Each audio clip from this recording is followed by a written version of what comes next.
Douglas Bickford. It is the 17th of January 2022 at 8:21 a.m. here in my hometown of Klamath Falls. Broadcasting live out of my 105-year-old house that I paid for in cash in May of 21. Because I got out of a toxic relationship over 14 months ago. And I got in that toxic relationship and I had no self-esteem. Because I put an ad on Craigslist in May of 2017. Okay. Looking for a woman. And I found exactly what I was, somebody with no self-esteem. But I learned self-esteem in the last 14 months from this book right here. Written by a doctor of psychology. Her name's Susanna McMahon. She got a PhD, folks. She knows the brain. She was a psychiatrist. She's a psychiatrist. Counselor, therapist, many years. She's 73, lives in Madrid, Texas. This book was published in 1992, before social media ever even existed. Okay, and this book talks about how we've been trained and taught not to have self-esteem. So they've done it to us on purpose. And the television media was back then was how they did it. One of the ways they did it, the biggest way they did it. And then now it's 100 times worse because of social media. She figured this out, okay, in the 70s, 80s, and 90s. And she taught herself how to get self-esteem and what has happened to us with our self-esteem. Self-esteem is self-love, self-confidence, self-worth. Okay, it's how you feel about yourself inside. It's absolutely the most important thing you can have as a human being. Okay, because you can't love without it, you can't be loved without it, and you cannot be content. Content is how you feel, you feel good about yourself, where, what, and how you are. Okay, it's also called internal peace, and you cannot have it unless you get eternal peace, content, unless you have self-esteem. It's the absolute only way you can do it. And she figured out how to get it on steroids. Okay, and here it is. It comes from her. You look at yourself in the mirror, you say, I love you. Say, I love my inner child. Say, I'm worthy to be loved and worthy to love. You say those three things to yourself in the mirror every day without fail. And it will give you self-esteem, self-confidence, self-worth, self-love. But to maintain self-esteem, to keep it, you have to practice it. So you'll have to say those three things to yourself in the mirror every day. It's like you start lifting weights, right? You start lifting weights, and if you quit, you'll have to start over again because you lose muscle mass. Okay, it's the same thing with self-esteem. You have to practice it daily. Okay, to maintain it. And 10 seconds out of your day, when you're in the front of the mirror anyway, we all are.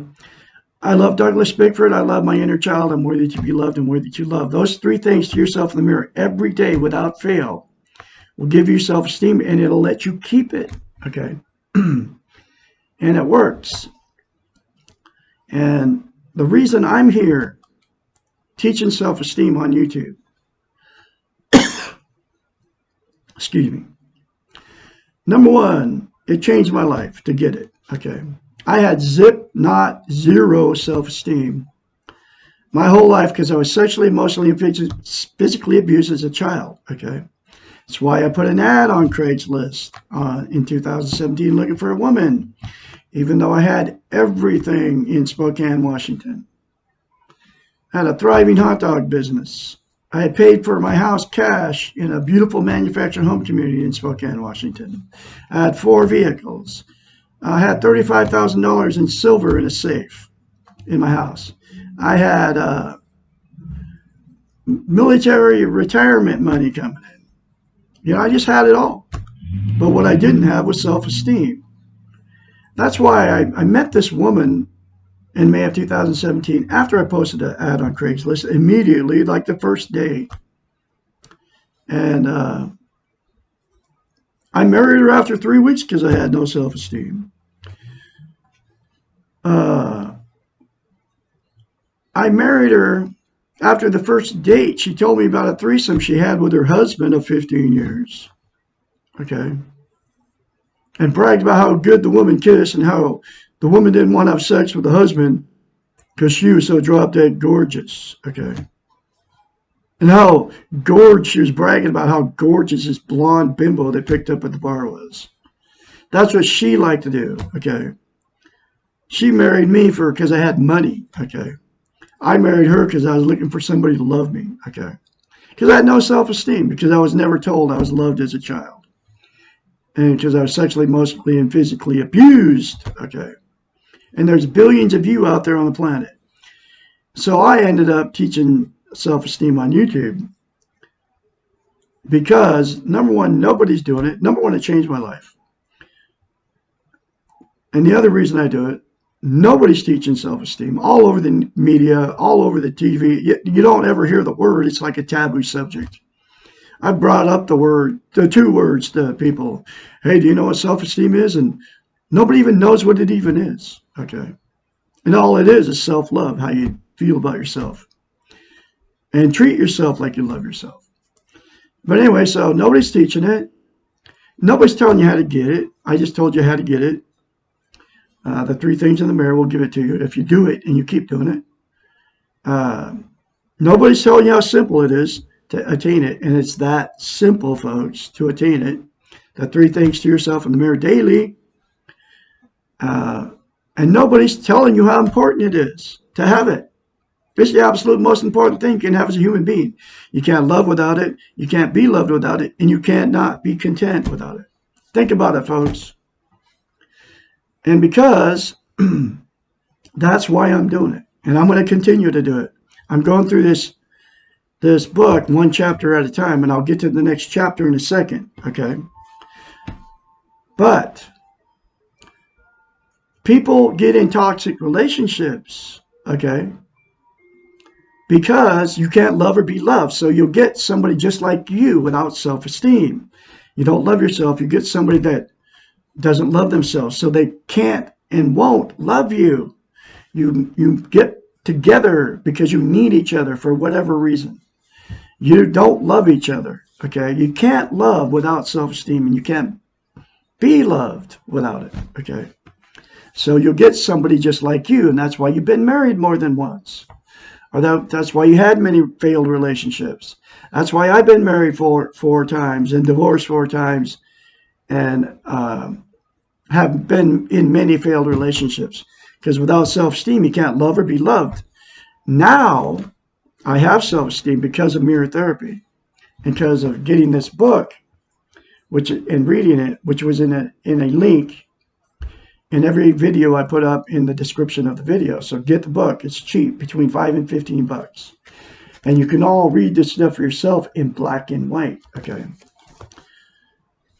So that's why I'm doing it. You can't love or be loved without it. So you get in toxic relationships, or you'll stay in a terrible relationship years, right? People do that too. Because they don't want to be a failure. They don't want to get a divorce or whatever. Okay, so they just stick it out, even though it's a bad relationship, man. You fight and argue with these people. You can't ever agree on anything. There's no peace in your relationship. Okay. I've been in 4 of them. Okay, 4 marriages. I've been in many of those relationships. Not no more, because I've been clean and sober from entering another toxic relationship, because without self-esteem, you cannot get in a healthy relationship. Okay. Now, I'm not done with the romantic relationships. I'm not going to make me be alone the rest of my life, because eventually somebody's going to appear that has self-esteem. She will love herself, because I'm heterosexual. She will love herself, and she'll be able to love me. And now I'll be able to love her too, because I have a lot to share with somebody. Okay. And I don't want to be alone the rest of my life. I mean, I'm happy just hanging out with myself because I have self-esteem now. and I'm content. Okay. But anyway, so you fight and argue with these people in toxic relationships. You're running down the road. The cheating starts. The calling each other names. The fights and the argues, and you have kids with these people. And the kids all turn out dysfunctional. The grandkids turn out dysfunctional. That's what happens in toxic relationships if you stay together. But I always I knew there was something wrong with this fourth one. I left, and 2 months going in, I lasted 3.5 years with her. And we were fighting and arguing about everything. And then we were drinking. I didn't even drink when I went into that relationship, but she talked me into it because I wanted to make the relationship work. Okay. I don't drink anymore. I'm like totally stone cold sober. I have been for, let's see, probably 16 months now. Nothing, no pot, no, not even caffeine, folks, because caffeine is a stimulant. And decaffeinated, that's what I drink. Or I started drinking hot chocolate, but I like coffee with cream and sugar in it, so I'm gonna go get me some decaffeinated beans and grind them myself, so I can have coffee again. But I can't do caffeine. It's a drug. Okay. Anyway, then you also cannot be content without it. Content is inner peace, like I said, right? You feel good about where, what, and how you are. And so here's what people do to try to be content. There's 9 things. And these are all called externals, and they're out of this book, okay, from a psychiatrist. This is what she told her. She told her clients, during their session, however many times they did in a month, twice a month or whatever. But she told them their assignment was to go home and look in the mirror and say, I love you. And she knew that it would give them self-esteem if they did that, because they gave it to me. That's what she told her clients to do. And I did it the very first time I read it in this book. And this is what she told her clients to do. So I was like, all of you out there, that sounds crazy. But I tried it because I said the same thing. But it came, she has all the credentials. Okay. She's got a PhD in psychology. So she knows what she's talking about. That's why she told her clients to do it, because she knew it would give them self-esteem. I did it the very first time, man. I had to force myself to do it because I didn't believe it for 1 second. It'll be the same way for you folks out there too, because you don't love yourself. Nobody's ever taught you how to get self-esteem. And she says they've done it to us on purpose, which talks about training and being taught in this book, like I said. And it's 100 times worse now with social media, like I said. But anyway, that's what she told her clients to do, and she has all the credentials. And I have all her credentials because she put all that wisdom in this book. Okay? See that person flying right there? You can be that person because you are a prisoner in your own mind without self-esteem. You're lost. You're in a fog. You don't know where you're coming or going, okay? Because you cannot be content without self-esteem. And that, gaining self-esteem, will make you fly around like that. That's why they put this illustration on this book right in front of the sun, okay? You'll free your mind because you cannot be healthy-minded without self-esteem, okay? So, people use the 9 things to try to be content, have eternal peace. And only one thing will give it to you is self-esteem. Those 3 things to yourself in the mirror daily without fail. Okay?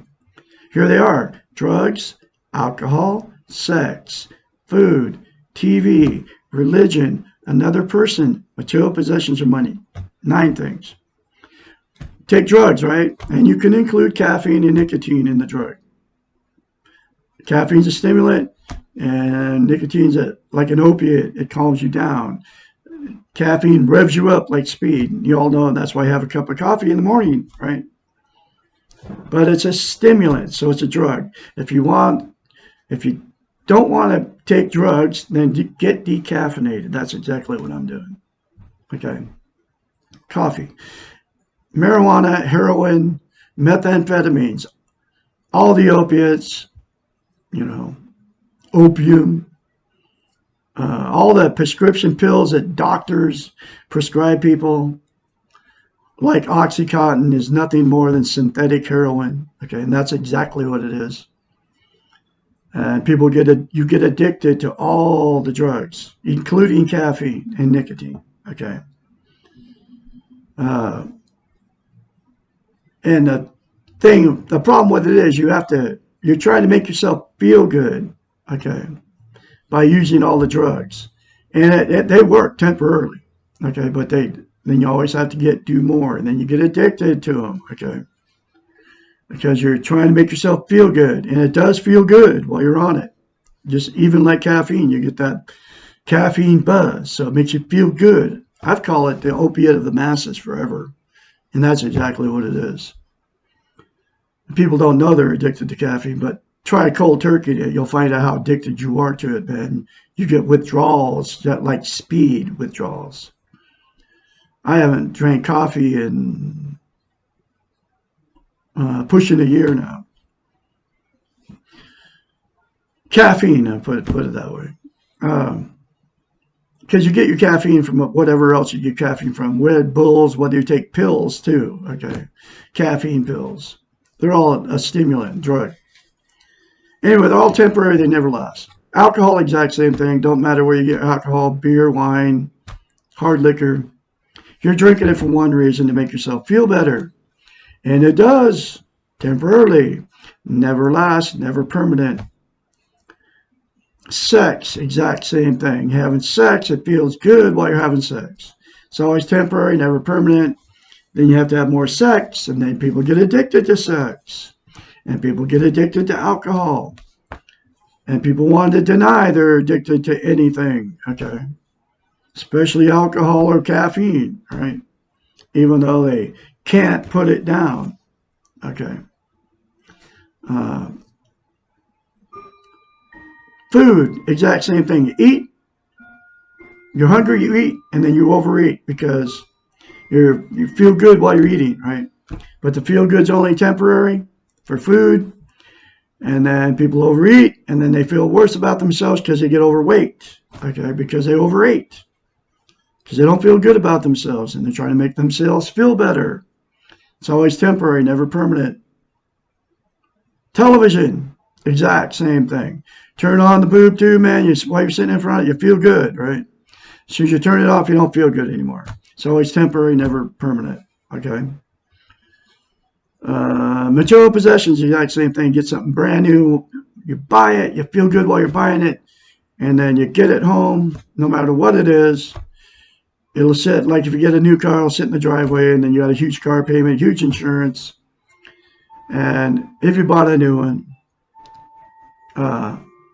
even a used one, okay, financed it, whatever, they're worth, you lose all kinds of money on a new car as soon as you drive it off the lot. If you buy it from a car dealership, man, as soon as you drive it off the lot, you lose all kinds of money. Don't matter if it's new or used. They don't hold their resale value at all, okay? And it doesn't matter what you buy. New pair of shoes, new clothes, new anything, right? You go to a thrift store, you buy a bunch of junk you don't need, but you feel good while you're buying it. Then you get it home, throw it in your closet, you never see the stuff again. Or you throw a new pair of shoes in your closet with the other 50 pair. Okay, same thing with clothes. Anything you buy, it's always temporary, never lasts, but it feels good while you're acquiring it. And before you acquire it, you're like, woo! But the feel good never lasts, okay? Relationships, exact same thing. You meet the love of your life. That's what you think. It could be a fourth marriage. It could be your second marriage. It could be your 100th relationship. It could be a third relationship. You feel good at first, okay? And you telling your friends about this person. She's so beautiful. He's so beautiful. We were meant to be. We're soulmates. God got us together on purpose. We're supposed to be together. And then it all goes bad, okay? And then you throw that one out the door, whether it's a man or a woman. You get rid of that person because the feel good doesn't feel good anymore. Okay. Then you go jump in another relationship and same thing happens all over again. Because you can't be loved or loved. Can't give love and you can't get love without self-esteem. So every relationship will be exactly the same until you attain self-esteem. Okay. Uh, Religion, exact same thing. You go to church, feels good to give them the money and to go do the communion thing and eating the blood of drinking the blood of Jesus and eating his body, right? Symbolic of that. You just got to think about that one. Okay, think about that. They got you thinking that you're supposed to because the Last Supper. I guess that's what the Bible says. To this drink my. This is my. It was wine, I guess back then. This is my This is my blood. Drink my blood. What? I mean, what? Jesus was Dracula or something? Eat. This is the flesh of my body. Eat my body. Okay, just think about that one, folks. Okay, from the religions. Okay, and they all do it. They're all the same. So you go and you feel good while you're doing all this stuff, right? Hanging around with them and all these people that believe all that stuff like you believe. All that nonsense. Okay, and it is nonsense. But that's how they use religion to destroy our brains. Okay. Uh, I mean, it's cannibalism, folks. Think about it. Cannibalism. They got you thinking you're supposed to be drinking the blood of Jesus and eating his body. Even if it's symbolic of that, just think about it. Okay? Open your eyes. All right.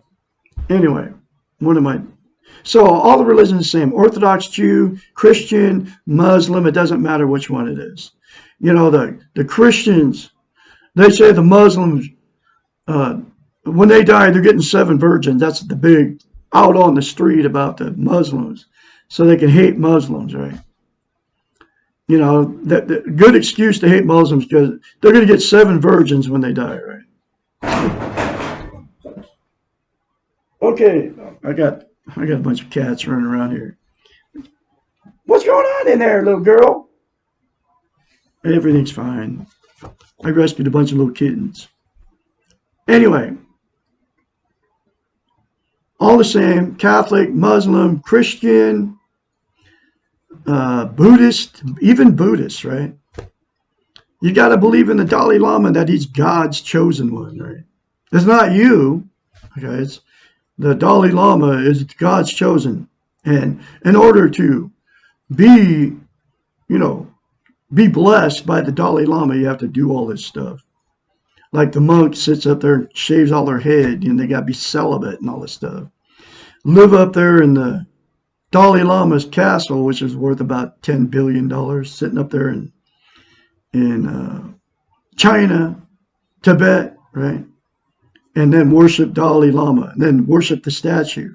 Okay. Anyway, that's all the religions. Doesn't matter which one it is. They're all the same. You go there, you feel good while you're there. Okay. But it's always temporary. Okay. Money.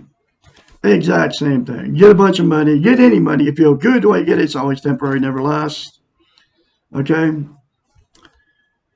And that is the 9 things, folks, that you use to try to be content. And it will never make you content, never give you internal peace. The only thing that will is to attain self-esteem. And the 3 things, I'll say it again, the 3 things to yourself in the mirror daily will give you self-esteem. And then you won't have to use all those 9 things again. Okay? I don't even watch television anymore. I know it's all illusion. Okay? And I know they're feeding me subliminal messages, which they are on a massive scale, which you don't know about. Okay?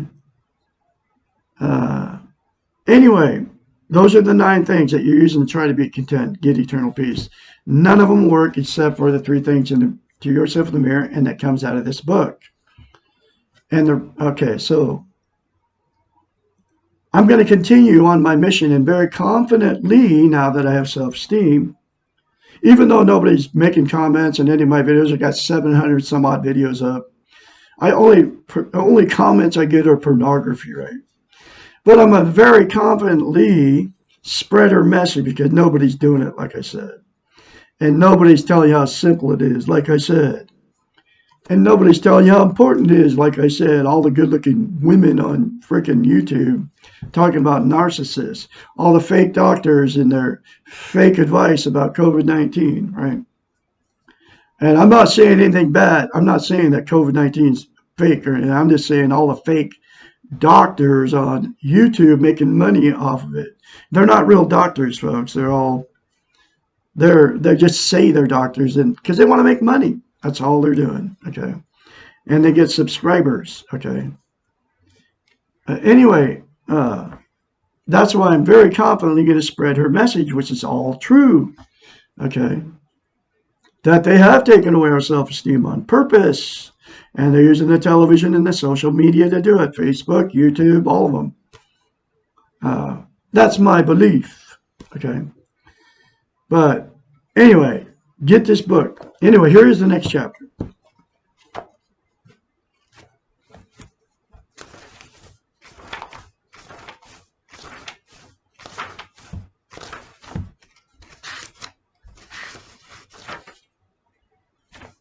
I'm getting there. Why is there so much pain? Because we live in a world full of pain, folks. And also full of fear, okay? Fear of death is just one of them. Life is full of pain. There is no place or time that has been without suffering. It is a fact of life that when we are born into pain, live in pain, and die surrounded by pain. And even if we are not feeling pain ourselves, we are causing pain to others. The very nature of life creates a need for pain. There can be no life without pain, not as we know life. When this question is asked, and you got to remember she was a therapist, and these questions were asked to her, and that's how she wrote this book. And these are her answers to all these questions, and that's why she wrote the book. She actually wrote this book for her clients. When this question is asked, the therapeutic answer is, however, not the philosophical one just given. What is really being asked is, why can't I accept the pain of living? Or why am I so afraid of pain? The doing model, and this is where that training comes in. She's talking about the doing model, right? Referred to in a previous question, which is the previous chapter, does not teach acceptance of anything. Rather, it implies that everything can be achieved by doing more and doing better. It implies that, number one, your destiny is in your control, and therefore you are responsible for what is happening to you and around you. Number two, if you are in pain, then you are doing something wrong. And number three, if people around you are in pain, then you must do something to help them stop the pain. Think about that, folks. The being model has also been called the model of acceptance. That's me now. I'm doing the being model. But I'm also in the doing model too, because I'm not going to stop doing what I do. This would be the doing model, doing this and teaching it on YouTube. That's what I'm doing, okay? But I'm also being at the same time, stopping and looking out, enjoying all around, beauty all around me. Accepting is probably one of the most difficult tasks for those of us brought up and trained in the doing model. Accepting pain becomes a huge challenge. Differentiating between necessary or acceptable pain and unnecessary or unacceptable pain is difficult and will be dealt with later on. Paradoxically, as soon as we can accept the fact that we cause pain, and we all do, folks, because we're human, advertently or inadvertently, then we cause less unnecessary pain. I had to go through all this change, okay? This is part of the change. That's why the change is so painful, because you have to accept that you've caused pain too. And we all do. As soon as we can accept that we cannot change the pain of the world, our pain is lessened. To accept the pain, knowing that you cannot and will not change it, and still do the best you can, is the task of the hero. To do the best you can for yourself for the moment, while simultaneously knowing and feeling pain, without becoming cynical, helpless, or paralyzed by fear of the pain, is also the task of the hero. To put your shoulders back, your eyes up, and march into a world full of pain without understanding it or needing to explain or justify your innocence is a superheroic task. To be a hero requires self-esteem and social interest. To have these, one must be able to accept the reality that life involves pain. Okay. There's another very important chapter for you folks. You got to get this book. Read it for yourself in black and white. Do those 3 things to yourself in the mirror will give you self-esteem, and then you will be able to have a good relationship. You'll be able to accept the fact, the reality of life, that the world is full of pain. And also the world is full of fear, okay? You'll be able to accept the fact that you are going to die, just like I'm going to die. And you have to face that fear and face the pain. You have to get it out and accept it. That's the way it is, man. I mean, we can't do nothing about it. That's what I've done, and that's what I've learned in the last 14 and a half months. Anyway, tomorrow's chapter will be, Why Am I So Afraid? Get this book, folks. It will change your life.